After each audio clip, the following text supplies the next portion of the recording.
When we're talking about these treatments and therapies, we always want to be conscious of subpopulations and whether there are differences, whether it's by age, disease duration, demographics, or such. Mary Ann, you work with all kinds of patients. Your thoughts on that? Yes, I do. Well, you know, when you get into the age and disease, the older the patient gets, the more difficulty they have with self-monitoring because it's intermittent.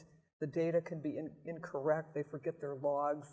With personal CGM, you can rely on the data, and there's not that forgetting to do it. And that helps diabetes educators and physicians with medication adjustments, lifestyle changes, so it's more reliable, solid, accurate, and ongoing data. With the pediatric population, it's wonderful because parents are so involved with their children's control, especially of type 1. So with that data, they can make more timely medication adjustments, identify the hypo and the hyperglycemic events before they get symptomatic and cause a hospitalization, make changes in their lifestyle interventions, diet, exercise for the young children.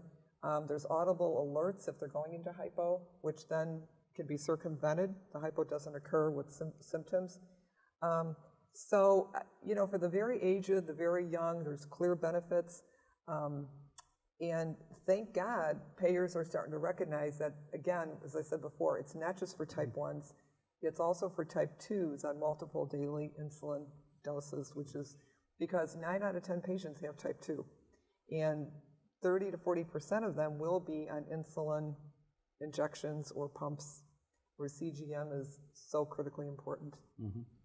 So to me, one of the things that I'd like to add is, yes, it's very important that we have devices that are able to give information to individuals, but those individuals have to be ready to use that information, to feel activated, engaged, to have what's called self-efficacy, the confidence and competence that they're able to manage their life, manage their emotions when they have a chronic condition, manage their relationships.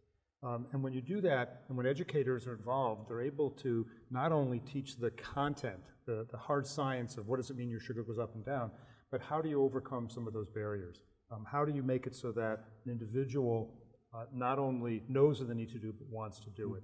And so, for example, there's a program out of Stanford University called the Chronic Disease Self-Management Program. 30 years in the making, in person.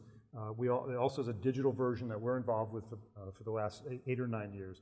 And it basically has been able to demonstrate in individuals with type 2 diabetes, largest study ever done in a self-management program, over 1,300 subjects, 1,000 of whom were on the digital version, that if your A1C was above 9, this is type 2, it went down by 0.93% at 6 months and 1.27% at 12 months with a 6-week intervention. So you're able to transform. Someone says, well, how could that work? 6 weeks, how does it work a year later? Because people change their lives, they change their emotions, they change their sense of well-being, and therefore they were able to follow the doctor's orders better, follow the nurse's orders better. Right. And that becomes critical in anything that has to do with self-management. And glucose management, just because you know it, you still need to know what to do with it. And so that's Kate Lohrig's work in part, right? Correct. In a lot of peer-to-peer interaction in that as well? It's peer-to-peer support where 2 individuals, in person or digitally, who have a chronic condition, who've been trained to facilitate a group, meet with, in person, 10 to 15 people, online, 20 to 30 people. The online is asynchronous. People come on as often as they want to, about an hour and a half a week for 6 weeks.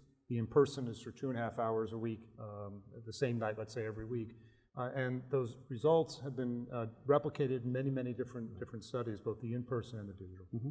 Do we think these technologies change the conversation between patients and providers?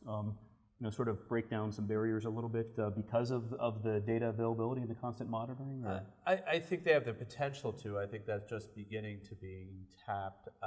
I think continuous glucose monitoring certainly helps, and even the simple ability of downloading blood glucose meter data and then looking at that with a patient, I think is really helpful.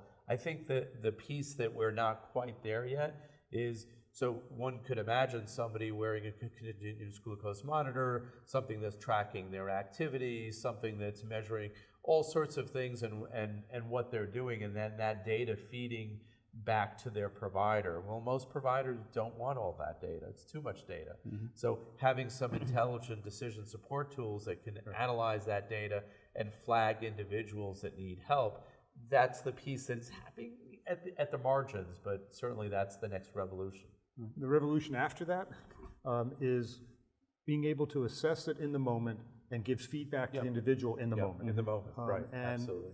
allowing them to see this little change that's happened. So if you I'd add emotions into that, because clearly we know sure, emotions make a difference. absolutely, yeah, If you have stress. physical activity, emotions, glucose, what you just ate, what activity you're about to do, all of that there, and it gives you in the moment advice. You should think about doing this. You can't tell them to do that, but it certainly can make a huge difference if they're ready to do it. Yeah, I call that an avatar.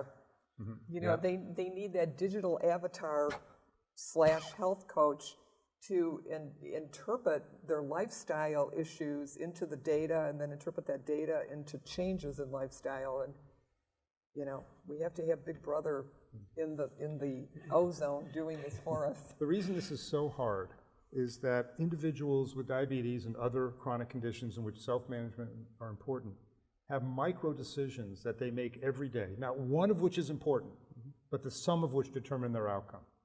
And it's so much easier if you just had to do one thing. But because your entire life, that's the first challenge. The second challenge is the more I make you use my device, the more you're upset with me because you've got diabetes, you don't want to think about it. So the perfect device, the perfect intervention is one that requires no time for you and helps make it happen. That doesn't work. It does if we start talking about automatic insulin delivery. But if you really talk about all of the other aspects, the individual has to make multiple choices every day. And how do you make the healthy choice an easy choice for them so that they don't have to spend a lot of time managing their diabetes and they can get on with their life? Because that's what people really want. They don't want to be managing their diabetes. And the question is will this technology, or can this technology result in the equivalence for our patients of alarm fatigue?